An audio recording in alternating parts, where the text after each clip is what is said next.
Hi, this is a video for parents of pupils in Amber and Diamond class. Now, as you're aware, we have been working last half term and continue to do so this half term on increasing pupils' vocabulary.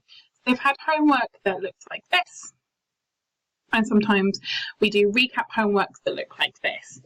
And what I wanted to do was provide for you on one sheet a list of all of the words that we studied and learned during Autumn 1.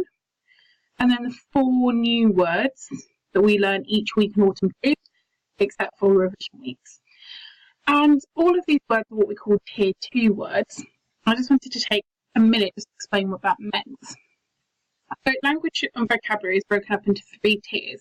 Tier 1 words are everyday words which are familiar to students, and they learn them through conversation. You don't need to separately teach them. So they could be words like table, line. And then in contrast, Tier 3 words are what we call domain specific or specific vocabulary. So for example, in English, a subject specific word that I need to specifically teach my children is onomatopoeia. In maths, it might be a term like isosceles. In science, it could be molecule. And in the middle, you have what's called Tier 2 vocabulary, which is high utility, means high frequency and highly useful academic vocabulary, but you use it across a range of different subjects. And so, for example, here you can see examples of Tier 2 words. And so the goal has been to, and continues to be, to increase our pupils' exposure to Tier 2 vocabulary, because this will help them access unseen text. So when they see a text for the very first time in the exam, it will increase their chances of understanding it. But also, by improving their vocabulary, more importantly, it allows them to express themselves more accurately and precisely and expressively in their own writing and in their own speech. So, what I was hoping that you would be able to help us do is purely just quiz pupils on these words at home. And the reason that quizzing is important is that it will help them get to the magic number of 10, which is that it's understood that when you're learning a new piece of vocabulary, you need to be exposed to it 10 times for it to become fully consolidated. So by you quizzing them at home, you're helping them get towards that number of 10. And also it's helping them place it more firmly in their long-term memory. So this can literally be 2 or 3 minutes a day. 5 minutes would be fantastic. Have the sheet on the dining room table. You know, just it's not a sort of a long, arduous task. So there's 2 types of questions you can ask them when you're quizzing them. The first is, you know, picking the word that they're supposed to have learned. What does rowdy mean?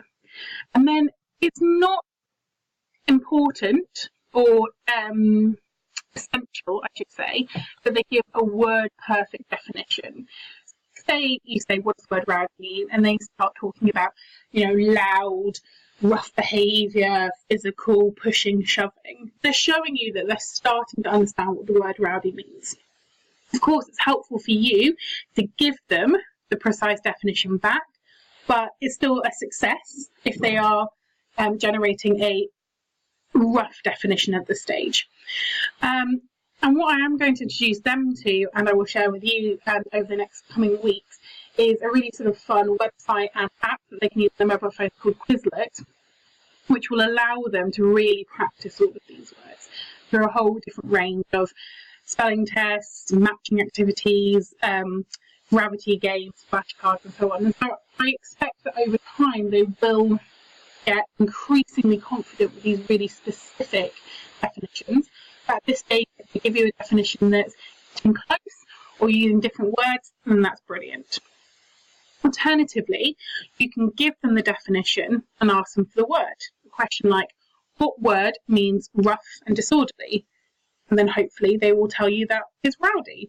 It is also fine to prompt them by giving them the first letter of a word if they are struggling.